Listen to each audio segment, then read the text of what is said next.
जे सुरू होतं त्या ठिकाणी मी या जनता जनाच्या लोकशाहीच्या लढाईमध्ये, लोकहिताच्या लढाईमध्ये हा जनतेचा विजय झालेला आहे, जनहिताचा विजय झालेला आहे, सर्वसामान्य जनतेचा विजय झालेला आहे। या ठिकाणी ज्या पद्धतीनं सगळं व्यवस्थित असताना या ठिकाणी आतापर्यंत जे थांबावं लागलं, पण सत्य हा परेशान होऊ शकते, पराजित होऊ शकत नाही।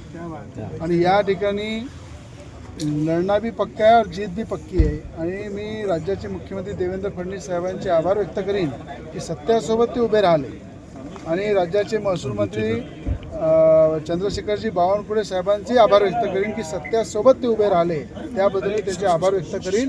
आणि जीत पक्की आहे और सचिन भेंडे लढणार। त्या ठिकाणी मैत्रीपूर्ण लढत असते। आता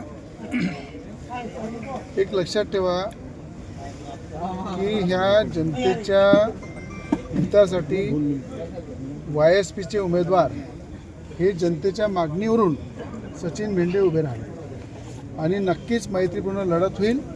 आणि त्या मला असं वाटतं आता लढत राहिली नाही आहे, कारण की हा जो सकाळी 10 वाजतापासून तर आता या ठिकाणी ज्या पद्धतीनं हे चाललं आहे, प्रत्येक साईनगर प्रभागाचा एक एक व्यक्ती, अमरावती शहरातला एक एक व्यक्ती एकच लक्ष होतं, आमचा सचिन भाऊ उभा राहिला पाहिजे, आमचा सचिन भाऊ जनतेच्या या मैदानामध्ये लोकशाही पद्धतीने लढला पाहिजे। आणि त्याला थांबवण्याचं जे काम केलेलं आहे त्याला आता थांबवायचं काम इथून सुरू झालेलं आहे। म्हणजे पहिले लढाईतून थांबणार होताच, पण आता प्रत्येक जनतेने सुद्धा हा संकल्प पक्का केलेला आहे की ज्यांनी मैदानामध्ये उतरून लढल्यापेक्षा पाठीमागं वार करून जो लढाई करत होता त्याचा पराजय निश्चित आहे। भाऊ, तुम्ही महायुतीमध्ये आहेत, 8 ते 10 जागा तुम्हाला दिल्या, तर तुम्ही 41 उमेदवार लढवत आहेत, काय सांगा? आम्ही या ठिकाणी ज्या ठिकाणी भारतीय जनता पार्टीचे उमेदवार मजबूत आहे त्यांना आम्ही निवडून आणणार आहे, ज्या ठिकाणी युवासेना पार्टीचे उमेदवार मजबूत आहेत त्यांना आम्ही निवडून आणू।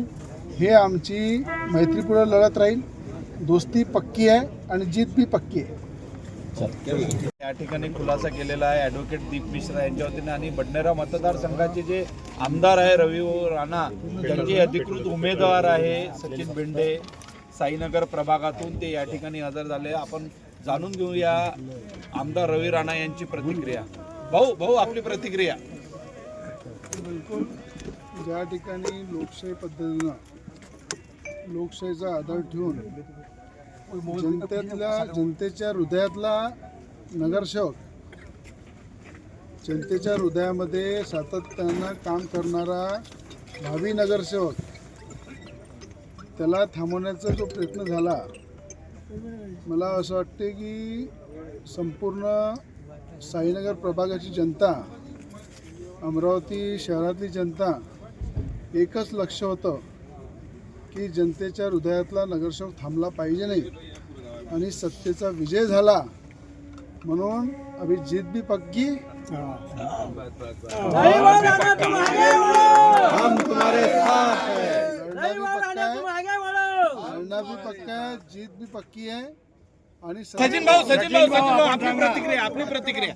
सचिन भाऊ, सत्याचा विजय झालेला आणि राज्याचे महसूल मंत्री चंद्रशेखरजी बावनकुळे साहेबांचे आभार व्यक्त करेल की सत्यासोबत राहिले।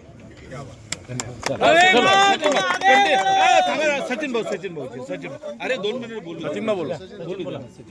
प्रभागातून जे माजी नगरसेवक होते आणि ऑब्जेक्शन टाकले होते, त्या ऑब्जेक्शन कॉन्ट्रॅक्टर संदर्भातचे होते, जे मुळात नाहीच आहे। महानगरपालिकेने आपला स्वयंस्पष्ट अहवाल सादर केला, त्यात मी कॉन्ट्रॅक्टर नाही असं त्यांनी दिलं, त्यामुळे निवडणूक आयोगाने मला पात्र घोषित करून तसा अहवाल सादर केला आहे। माझे माननीय आमदार रविभाऊ राणा, माजी खासदार नवनीतजी राणा, सन्माननीय सुनीलभाऊ राणा हे माझ्यासोबत सदैव आहेत, सदैव राहतील, त्यामुळे सत्याचा विजय सदैव होत राहील। सगळे YSPचे कार्यकर्ते, सगळे माझे मुख्यमंत्र्यांचे आणि महसूल मंत्र्यांचे आभार।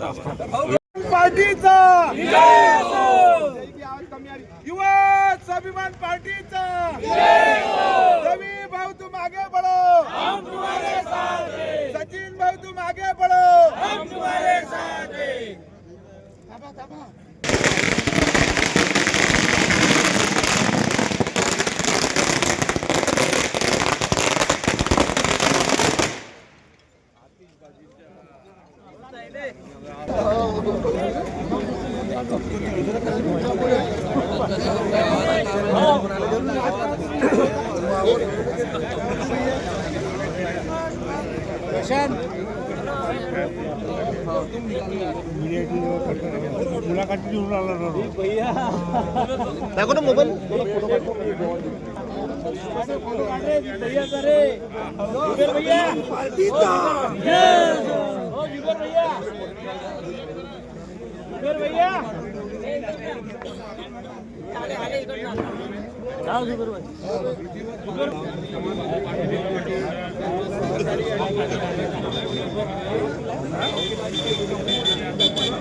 शेवटी न्याय हा मिळाला, सत्याला न्याय मिळालेला आहे. आपण पाहू शकतो दीप मिश्रा यांच्या नेतृत्वामध्ये ही चमू या ठिकाणी दाखल झाली होती आणि त्यांनी जे आक्षेप घेण्यात आला होता, आरोप करण्यात आला, त्या आरोपाला युक्तिवाद करून संपूर्णपणे खोटेपणा ॲडव्होकेट लांडे असो किंवा ॲडव्होकेट दीप मिश्रा असो यांनी मोर्चा सांभाळला होता युवा स्वाभिमान पार्टीच्या वतीने.